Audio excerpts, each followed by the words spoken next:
बिस्मिल्लाहिर्रहमानिर्रहीम। अस्सलाम वालेकुम बच्चों, आज हमने लेक्चर नंबर 14 के अंदर चैप्टर नंबर 17 जो हमने फिज़िक्स ऑफ सॉलिड स्टार्ट किया हुआ है, उसमें हमने मज़ीद आज देखना है कि कुछ बेसिक डेफिनेशंस, कुछ इंपॉर्टेंट कंसेप्ट और एक important long question strain energy वाला। तो चलते हैं चैप्टर नंबर 14 की तरफ।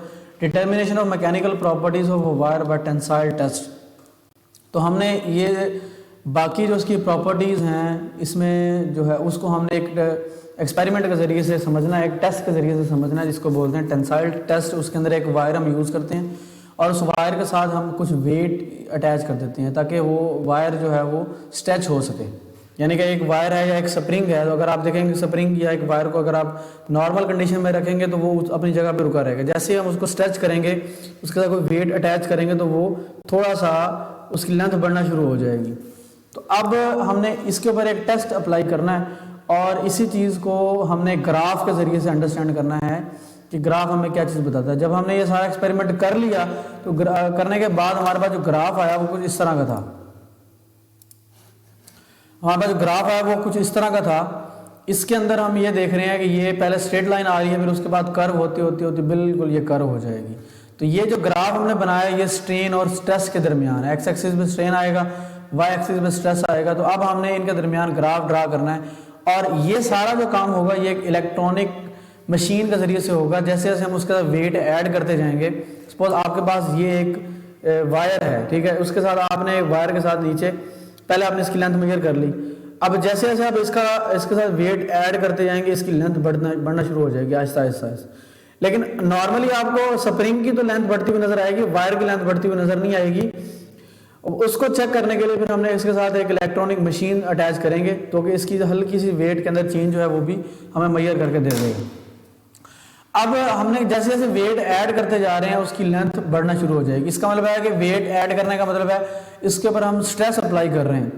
स्ट्रेस अप्लाई करने के साथ साथ उसकी लेंथ बढ़ रही है। लेंथ बढ़ने का मतलब क्या है जी, उसकी स्ट्रेन बढ़ रही है। स्ट्रेन का तो मतलब होता है चेंज इन लेंथ, ठीक है जी।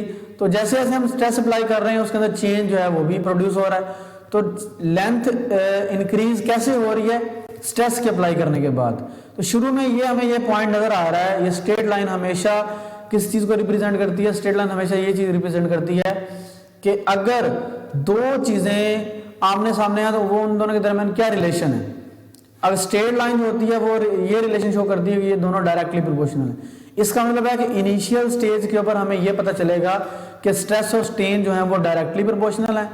और जैसे जैसे हम स्ट्रेस को बढ़ाते जाएंगे, जैसे ये ग्राफ ऊपर जा रहा है इसका मतलब है कि स्ट्रेस बढ़ रहा है। तो जैसे जैसे हम स्ट्रेस को बढ़ाते जाएंगे तो इनके दरमियान जो डायरेक्टली प्रोपोर्शनल वाला रिलेशन है वो कम होना शुरू हो जाएगा, वो खत्म होना शुरू हो जाएगा। स्ट्रेस को बढ़ाने के साथ साथ स्ट्रेन की वैल्यू उस हिसाब से नहीं बढ़ेगी, तो ये इसके अंदर कर्व आना शुरू हो जाएगी। अब इसके अंदर आएंगे 3 पॉइंट, चौथा पॉइंट भी हम कंसीडर कर सकते हैं, लेकिन इसके अंदर बेसिकली 3 पॉइंट आपने अंडरस्टैंड करने हैं। पहला पॉइंट होगा प्रोपोर्शनैलिटी लिमिट का या प्रोपोर्शनैलिटी रीजन का, ठीक है जी। फिर उसके बाद दूसरा पॉइंट आएगा इलास्टिक रीजन का। ये आपने नाम नोट कर लेने, मैंने इधर लिखा भी हुआ है, ये इसको भी अंडरस्टैंड करते हैं इधर से। और तीसरा पॉइंट होगा प्लास्टिसिटी रीजन का। दोबारा से बोल देता हूं, पहला पॉइंट जो होगा वो हमेशा प्रोपोर्शनैलिटी लिमिट या प्रोपोर्शनैलिटी रीजन का होगा, ठीक है। यानी कि इसके अंदर प्रोपोर्शनल जो होंगे वो आमने सामने होंगे, यानी कि इसके अंदर प्रोपोर्शनल लिमिट अप्लाई की जा सकती है। नंबर 2 पॉइंट बी जो है ये इलास्टिक लिमिट है, ये इलास्टिक रीजन है, ये इलास्टिक लिमिट है। पॉइंट नंबर सी जो है ये प्लास्टिसिटी रीजन है। अब इसका मतलब क्या है, इसको हम अंडरस्टैंड करते हैं। आपने एक छोटी सी एग्जांपल समझ लेनी है। आपके पास एक स्प्रिंग है, उस स्प्रिंग के साथ आपने पहले अपने स्प्रिंग का लेंथ मेजर कर लेनी। अब जैसे आप स्प्रिंग के साथ नीचे उसके वेट ऐड करते जाएंगे, स्प्रिंग की लेंथ बढ़ती जाएगी बढ़ती जाएगी बढ़ती जाएगी। जैसे जैसे आप वेट ऐड करते हैं उसकी लेंथ बढ़ रही है, ठीक है। अब एक लिमिट तक उसकी लेंथ बढ़ेगी, वेट ऐड कर देंगे लिमिट बढ़ती जाएगी, वेट ऐड कर देंगे लिमिट बढ़ती जाएगी। एक ऐसा पॉइंट आएगा कि अब मजीद अब उसके अंदर वेट ऐड करेंगे तो उसकी लिमिट नहीं बढ़ेगी। अब क्या होगा, अब वेट ऐड करते जा रहे हैं, उसकी लिमिट उस हिसाब से नहीं बढ़ रही, लिमिट कम बढ़ रही है, उसकी लेंथ जो है वो कम इंक्रीज हो रही है। तो अब जैसे ही आप उसके अंदर से वेट को रिमूव करना शुरू कर देंगे तो स्प्रिंग जो है वो क्लोज होना शुरू हो जाएगा। क्लोज होते होते जब सारे वेट को आप रिमूव करेंगे तो स्प्रिंग अपनी जगह पर आ जाएगा। अब इसके अंदर दो पॉइंट आए। एक पॉइंट वो आया जब आपने वेट को ऐड किया, इसके अंदर वेट को ऐड करने के बाद वो मजीद इंक्रीज नहीं किया, वो पॉइंट जो होगा उसे हम नाम देंगे प्रोपोर्शनैलिटी रीजन का, ठीक है जी, उसको नाम देंगे प्रोपोर्शनैलिटी। जिसके अंदर वेट ऐड करने के बाद लेंथ भी बढ़ती जाएगी, उसको नाम देंगे प्रोपोर्शनैलिटी रीजन का।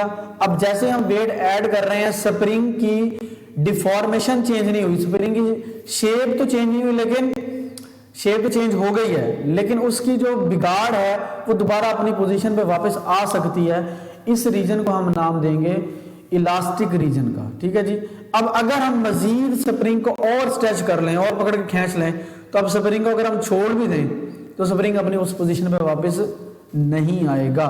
इस रीजन को हम नाम देते हैं प्लास्टिसिटी रीजन का। इस पॉइंट को हम नाम देते हैं अल्टीमेट टेंसाइल पॉइंट, ठीक है जी। इसके अंदर हम देख सकते हैं कि जब हम इस तीसरे रीजन के अंदर चले गए हैं तो ऑब्जेक्ट जो है वो परमानेंटली डिफॉर्म्ड हो गया, ऑब्जेक्ट परमानेंटली उस शेप में चला गया है। तो अब इसके अंदर हमने 3 पॉइंट डिस्कस करने हैं जो कि इसकी मजीद कंप्लीट जो है वो इसकी मैकेनिकल प्रॉपर्टीज को एक्सप्लेन करेंगे। In tensile test, metal wire is extended at a specified deformation rate. Tensile test के अंदर क्या करते हैं, हम वायर के साथ एक एक्सटेंड करना शुरू करते हैं, एक उसके स्पेसिफिक फोर्स के साथ उसको एक्सटेंड करते हैं। The stresses generated in the wire during deformation are continuously measured by the suitable electronic device. मैंने जैसा आपको बताया था कि इसकी जो लेंथ के अंदर चेंज है वो हमने मेजर करना है एक इलेक्ट्रॉनिक डिवाइस के साथ, ठीक है। इलेक्ट्रॉनिक डिवाइस आपको ऑटोमेटिकली ग्राफ बना देगी ऊपर। Stress strain curve is plotted automatically on X Y chart record. तो जैसा कि अभी हमने देखा था कि इसके अंदर हमने एक्स और वाई एक्स एक्सिस पे आपके पास स्ट्रेस आएगा और वाई एक्सिस के बाद ऊपर आपके पास एक्स एक्सिस के ऊपर आपके पास स्ट्रेन आएगा और वाई एक्सिस के ऊपर आपके पास स्ट्रेस आएगा। तो ये आपको ग्राफ के अंदर इसमें नजर आ रहा है। Typical stress strain curve for a ductile material is shown the figure. अब ये मटेरियल हमने स्पेसिफाई यूज किया था, उसका नाम था डक्टाइल मटेरियल। वो क्या चीज है उसके बारे में अभी हम देखते हैं, लेकिन पहले आपने ये कुछ टर्म्स इसके अंदर याद करनी है और समझनी है पहले। In the initial stage of deformation stress is increase linearly. Initially क्या होगा कि जैसे जैसे हम स्ट्रेस को इंक्रीज करेंगे स्ट्रेन उसके मुताबिक इंक्रीज होगा till point A on the stress in curve. तो ये पॉइंट ए तक ये दोनों लीनियर थे, इसका मतलब है कि दोनों डायरेक्टली प्रोपोर्शनल थे। This is called proportionality limit. अब इस पूरी लिमिट को ओ से लेकर ए तक इसको नाम देते हैं प्रोपोर्शनैलिटी लिमिट का। प्रोपोर्शनैलिटी लिमिट की डेफिनेशन यहाँ पे लिखी हुई है, proportional limit is greatest stress that a material can endure without losing straight line in proportionality between stress and strain। अब इसका मतलब क्या है कि वो मैक्सिमम स्ट्रेस अप्लाई कर दें अगर हम किसी भी ऑब्जेक्ट के ऊपर कि उसके अंदर स्ट्रेस और स्ट्रेन डायरेक्टली प्रोपोर्शनल रहें, तो फिर उसको हम नाम देते हैं प्रोपोर्शनल लिमिट।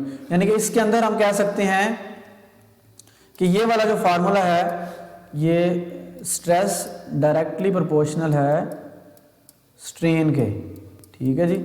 तो स्ट्रेस और स्ट्रेन दोनों डायरेक्टली प्रोपोर्शनल रहेंगे, कहाँ तक, 0 से लेकर ए तक। इसी के बाद अब पॉइंट जब ए से बी तक जाएंगे, आप देखें आपको ये नजर भी आ रहा है ग्राफ के अंदर कि ये इसके अंदर क्या हो रहा है, बेंड हो रही है कर्व। इसका मतलब है कि अब इनके दरमियान स्ट्रेट लाइन वाला रिलेशन नहीं रहा, डायरेक्टली प्रोपोर्शनल नहीं रहे। इसका मतलब है कि अगर आप मजीद स्ट्रेस अप्लाई करते हैं तो स्ट्रेन उस हिसाब से नहीं बढ़ता। From A to B the stress and strain are not proportional. A से बी तक क्या है, प्रोपोर्शनल नहीं है। क्यों? But nevertheless if the load is removed at any point between O and B, अगर हम ओ एंड बी तक जाते हुए किसी भी पॉइंट पे लोड को रिमूव करें, the curve will retrace and the material will return to its original length. जैसा कि मैंने आपको बताया था कि ऐसी लिमिट आएगी जिसके अंदर स्प्रिंग खिंच तो जाएगा लेकिन उसके अंदर उसकी शेप के अंदर बिगाड़ नहीं आएगा। अगर हम लोड को या वेट को रिमूव करेंगे तो दोबारा अपनी उसी पोजीशन पे वापस आ जाएगा। The point B is called yield point. इसको क्या नाम देते हैं, यील्ड पॉइंट। ये आपने अंडरलाइन कर लेना है, इसको अच्छे तरीके से याद करना है। And the value of stress at this point is known as the yield stress और इलास्टिक लिमिट। इस पॉइंट के ऊपर जो फोर्स की या स्ट्रेस की वैल्यू होगी वो आप कहलाएगी जी इलास्टिक लिमिट। मैक्सिमम वैल्यू होगी वो इस पॉइंट को, ये मिनिमम रेंज है और ये मैक्सिमम रेंज है। सेम इसी तरीके से यील्ड स्ट्रेस क्या चीज है, elastic limit is the greatest ऐसी लिमिट जिसके अंदर greatest stress that a material can endure without any permanent deformation. अब इस डेफिनेशन में इसमें क्या फर्क है, इसके अंदर देखें, proportional limit is a greatest stress that a material can endure without losing straight line. यहाँ पे क्या है, स्ट्रेट लाइन को लूज नहीं कर रहा, और यहाँ पे क्या है, अपनी डिफॉर्मेशन को लूज नहीं कर रहा। स्ट्रेट लाइन को लूज करने का मतलब ये होगा कि दोनों डायरेक्टली प्रोपोर्शनल होंगे, और इसके अंदर क्या होगा, परमानेंट डिफॉर्मेशन का मतलब ये होगा कि वो स्प्रिंग खिंच तो और जाएगा लेकिन दोबारा अपनी जगह पर वापस आने के काबिल होगा। तीसरा रीजन है जी plasticity region. If the stress is increase beyond the elastic limit the specimen become, specimen कहते हैं उस टुकड़े को जो हमने यूज किया, बिकम परमानेंटली डिफॉर्म्ड।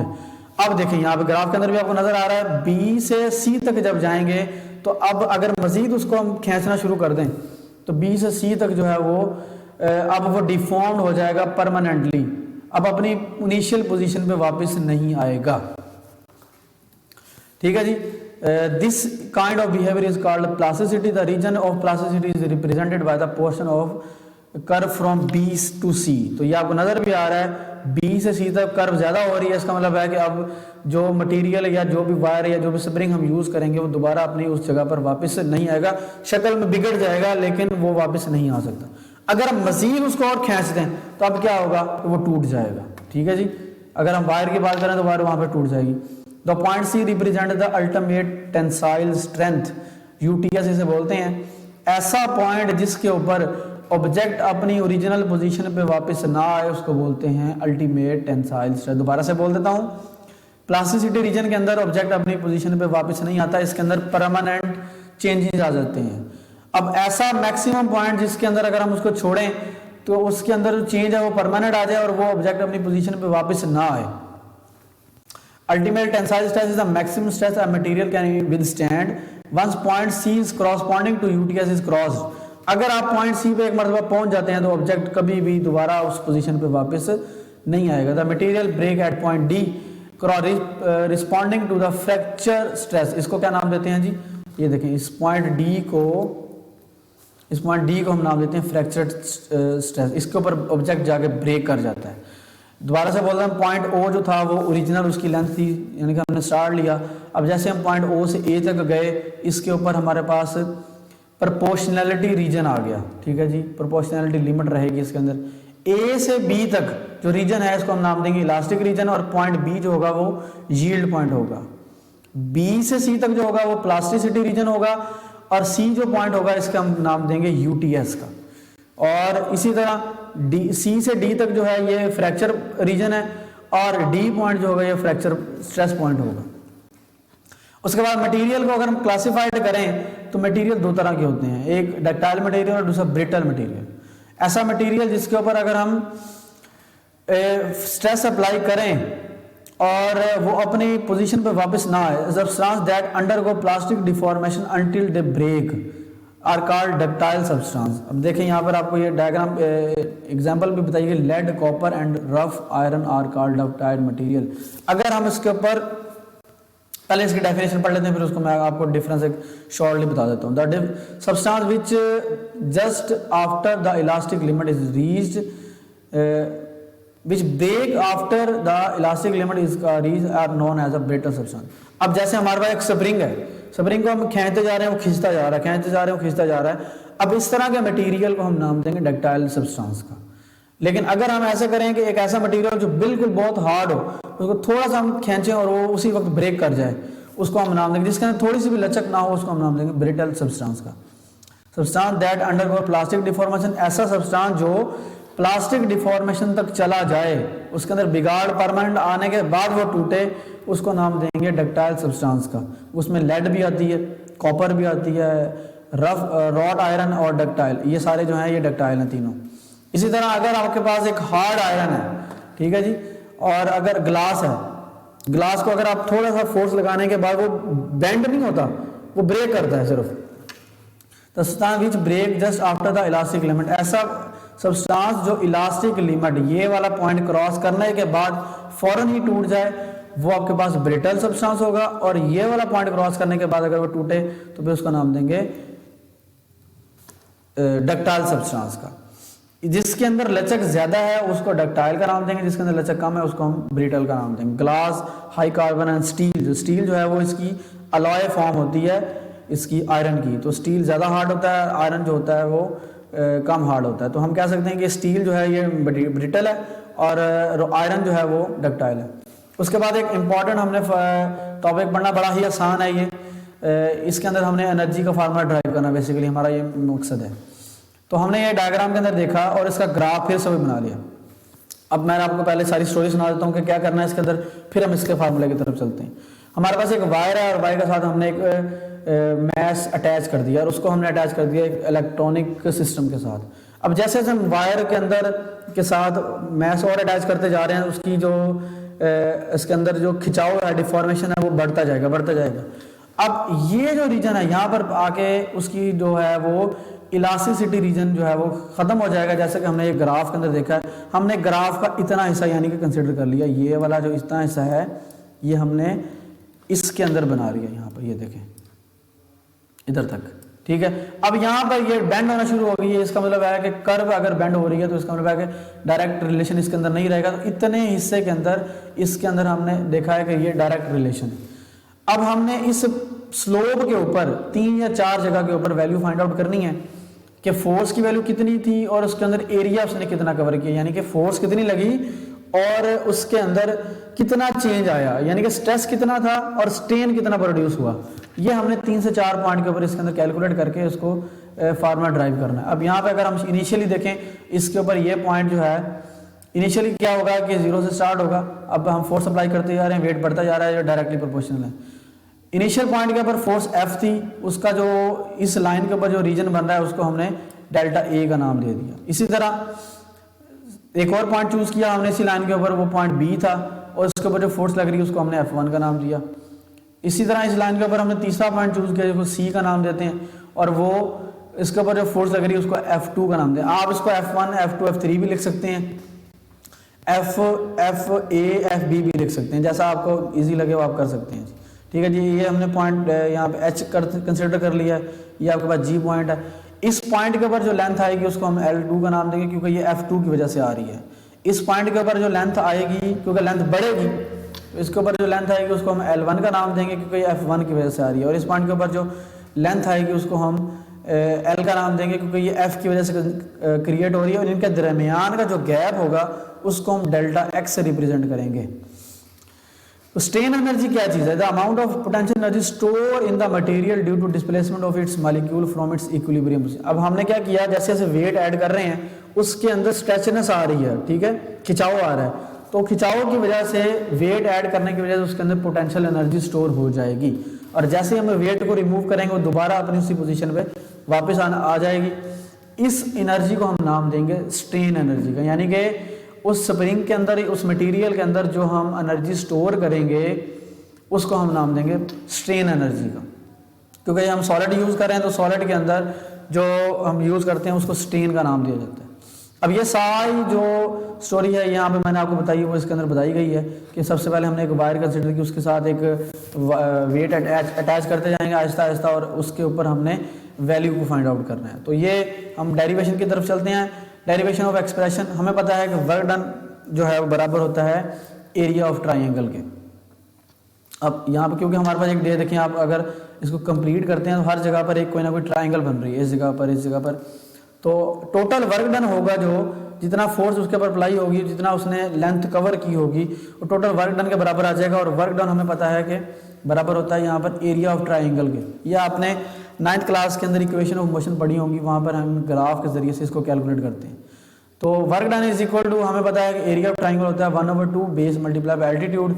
अब यहाँ पे आपको ये बात नजर भी आ रही है डायग्राम के अंदर कि अगर हम फर्स्ट रीजन की बात करें, इतने रीजन के अंदर ये, ठीक है, ये तो इनिशियल था, अब पहली फोर्स ये लगी, दूसरी फोर्स ये लगी, तो इसके ऊपर कितना रीजन आ रहा है जी आपके पास, O से A तक बेस है और O से F1 तक जो है वो आपके पास जो एल्टीट्यूड है, यानी कि AB, ये देखें AB जो है एल्टीट्यूड है, क्योंकि यहाँ पे इसका रेफरेंस इधर से आना था, तो O से A तक बेस है, A से B तक जो है वो एल्टीट्यूड है, हमने यहाँ पे पुट कर दिया।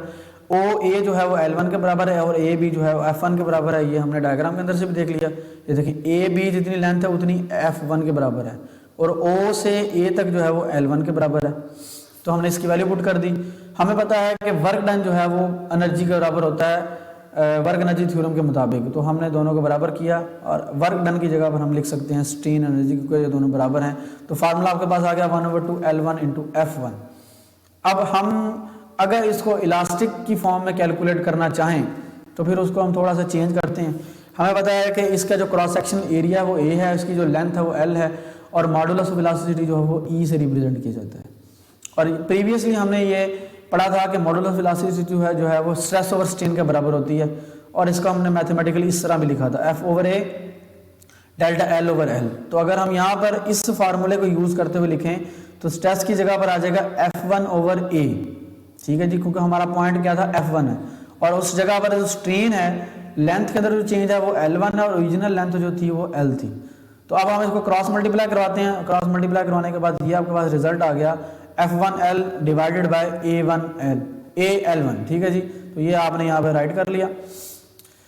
और अगर हम यहाँ से फोर्स कैलकुलेट करना चाहें, क्योंकि हमारे पास स्ट्रेन एनर्जी जो है ये किसके बराबर है L1 × F1, तो इस फार्मूले के अंदर हमें F1 रिक्वायर्ड है। तो इस फार्मूले के अंदर से हम ये कैलकुलेट करेंगे। F1 = E क्रॉस मल्टीप्लाई करवाया, ये AL1 इधर आके मल्टीप्लाई और ये जो L है इधर आके डिवाइड हो गया, तो ये आपके पास F1 की वैल्यू आ गई। अब इस इक्वेशन को आपने इसके अंदर जब पुट किया तो पुट करने के बाद ये आपके पास ये रिलेशन बन गया 1/2 L1 वैसे का वैसे ही और F1 की वैल्यू हमने यहाँ पर रिप्लेस की। और जब इसको अंदर मल्टीप्लाई करवाएंगे तो ये बन जाएगा 1/2 EAL1 × L1, तो यहाँ पे बन जाएगा EAL1 का स्क्वायर। L1 को हम डेल्टा L भी लिख सकते हैं, ठीक है जी, तो इसमें कोई हर्ज नहीं है। तो आप न्यूटेशन है ये जो भी आप यूज़ कर लो, L1 की जगह पर डेल्टा L भी लिख सकते हैं, तो यहाँ पर डेल्टा L का स्क्वायर उधर L1 का स्क्वायर आ जाएगा। तो इसका मतलब है कि अगर आपने स्ट्रेन एनर्जी कैलकुलेट करनी है तो आपको उस वायर की इलास्टिसिटी पता होनी चाहिए, क्रॉस सेक्शनल एरिया, लेंथ के अंदर कितना चेंज आया वो पता हो और ओरिजिनल लेंथ कितनी थी। ये इनको अब जब हम कैलकुलेट करेंगे तो आपके पास उसकी स्ट्रेन एनर्जी आ जाएगी, कितनी एनर्जी वो यूज़ करके उसने अपनी लेंथ को चेंज किया, ठीक है जी। ये दो फार्मूले हैं। अगर आपके पास F1 और L1 की वैल्यू डायरेक्ट गिवन तो आप इसके अंदर पुट करेंगे, अगर इलास्टिसिटी और एरिया गिवन है तो आप ये वाला फार्मूला यूज़ करेंगे। उसके बाद शॉर्ट क्वेश्चन जो इसके अंदर पूरे हो रहे हैं जो हमने कर लिए हुए हैं वो बड़े ही डेफिनेशन है छोटी छोटी, जैसे कि आप टॉपिक करते जाएंगे आपको ये शॉर्ट क्वेश्चन भी कवर होते जाएंगे। डिफाइन स्ट्रेस एंड स्ट्रेन हमने पढ़ लिया हुआ है। व्हाट आर देयर ऐसे units differentiate between tensile, compressive को वॉल्यूमेट्रिक भी कहते हैं, एंड स्ट्रेस मॉडुलस। तो इन सब की डेफिनेशन उसने पूछी है जो कि हमने प्रीवियस लेक्चर के अंदर पढ़ी थी। उसके बाद question number 3, define modulus of elasticity, show that the unit of modulus elasticity and stress are the same. तो आपने मॉडुलस ऑफ इलास्टिसिटी की डेफिनेशन लिखनी है, इसका यूनिट ड्राइव करना है, यानी कि फार्मूला लिखेंगे उससे आप इजीली आप जो है वो इसका यूनिट भी ड्राइव कर लेंगे और इसकी 3 काइंड जो है उसको भी डिफाइन करना है। ये लेक्चर के अंदर जब आप डेफिनेशन समझते जाएंगे तो आपका ये क्वेश्चन कवर होते जाएंगे। उसके बाद draw stress strain curve for ductile material and then define the term elastic element, yield point and ultimate tensile stress. ये हमने पढ़ा है ना अभी, ये वाला ये डायग्राम बनानी है और ये 1 2 और ये 3, ये 4 डेफिनेशन इसके अंदर आपने राइट करनी है ये इसी लेक्चर के अंदर। But is mean by strain energy, how can it be determined from the force extension graph. तो अभी हमने ये पढ़ा है कि स्ट्रेन एनर्जी क्या है, इसकी डेफिनेशन राइट करनी है, डायग्राम बनानी है, उसके बाद ये फार्मूला आपने सारा इसके अंदर राइट करना है। तो ये जो आपके शॉर्ट क्वेश्चन और जो हमने यहाँ से कवर कर लिए हैं, पहले 4 शॉर्ट क्वेश्चन भी पूरे हो गए और आपका जो है मैकेनिकल प्रॉपर्टीज़ वाला जो है टॉपिक वो भी कंप्लीट हो गया। इंशाल्लाह नेक्स्ट लेक्चर में हम इलेक्ट्रिकल प्रॉपर्टीज़ को डिस्कस करेंगे और उसके बाद हमारे मज़ीद 3 से 4 लेक्चर होंगे और हमारा चैप्टर ख़त्म हो जाएगा। बुक पढ़ते रहिएगा, अगर कोई क्वेश्चन है तो आपने मुझसे पूछ लेना है। अल्लाह हाफ़िज़।